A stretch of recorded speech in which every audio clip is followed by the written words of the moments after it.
चलिए भाई लोग, आज हम बात करने वाले हैं कि क्या आई थिंक सेम है थलापति विजय और आई थिंक टॉम क्रूज के अंदर आई थिंक कौन से सिमिलरिटीज हैं। सिमिलरिटी मतलब कि कोई चीज़ आप देख सकते हो। मैं एक चीज़ क्रैक डाउन करूंगा अभी। लेकिन अगर आपको ये वीडियो पसंद आए तो चैनल को सब्सक्राइब करना ना भूलिए और बेल आइकन को भी दबा दीजिए। तो पर्सनली स्पीकिंग तो मेरी तो यही गणित रहता है कि भाई उनकी एक चीज़ है परफेक्टली, जो हाउस है थलापति विजय का, वो कम्प्लीटली डिज़ाइन इंस्पायर्ड है एक ही चीज़ से, जो कि टॉम क्रूज का हाउस या फिर वहाँ की जो चीज़ें हैं उससे इंस्पायर्ड है। तो यही इनका थी सारी चीज़ें। लेकिन अगर मूवीज़ के बारे में अगर कंपैरिजन किया जाए तो वो अपने अलग ही दाव पेच लड़ाते हुए रहते हैं।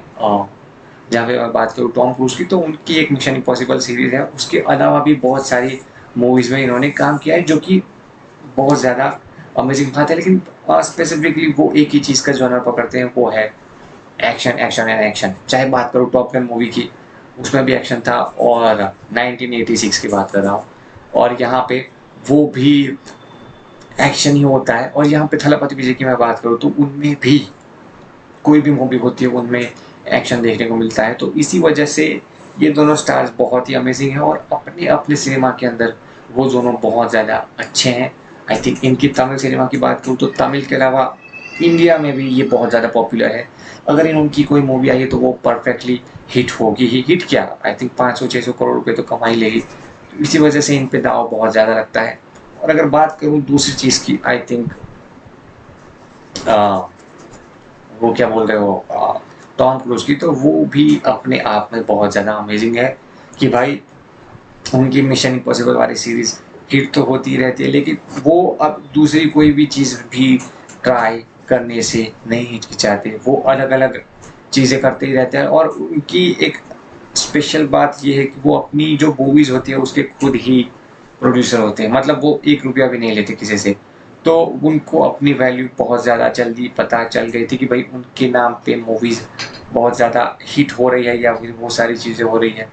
इसी वजह से उन्होंने एक कदम उठाया कि भैया अपना ही प्रोडक्शन हाउस क्यों ना चालू हो। तो इसी वजह से उन्होंने अपनी ही फिल्मों को खुद प्रोड्यूस करना चालू किया। और बात करो इन दोनों के टाइप के बारे में, तो ऐसा कोई टाइप तो नहीं है और ना ही ऐसी कोई मूवीज़ आने वाली इन दोनों की। बस कंपैरिजन करना था जो मैंने कर लिया कंपैरिजन। और दूसरी एक बात, मेन बात थी कि भाई जो थलापति विजय का जो हाउस है वो कम्प्लीटली टोटली इंस्पायर्ड है आई थिंक टॉम क्रूज के यूएसए वाले हाउस से, जो कि काफ़ी ज़्यादा अच्छा है, बेहतरीन है।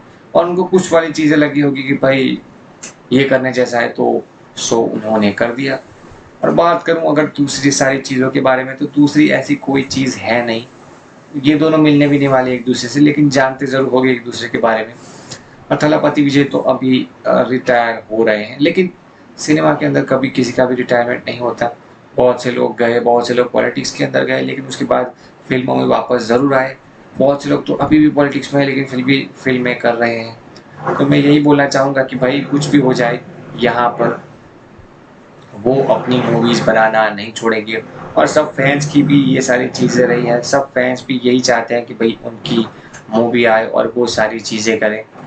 हम नहीं चाहते कि वो एक आलतू-फालतू की चीज़ों में, आई थिंक नहीं, पॉलिटिक्स में उनका इंटरेस्ट है नो डाउट, लेकिन उनको चीज़ भी आई थिंक मूवीज़ भी करनी ही चाहिए साथ ही साथ। बहुत ज़्यादा से ज़्यादा कितना टाइम लगा जाएगा? बहुत ज़्यादा तो नहीं होगा, ज़्यादा से ज़्यादा 3 महीने होंगे। तो उसके बाद तो आई थिंक अभी भी साल में एक ही मूवी दे रहे हैं, तो वो इजीली कर सकते हैं। तो बस आज के लिए इतना ही।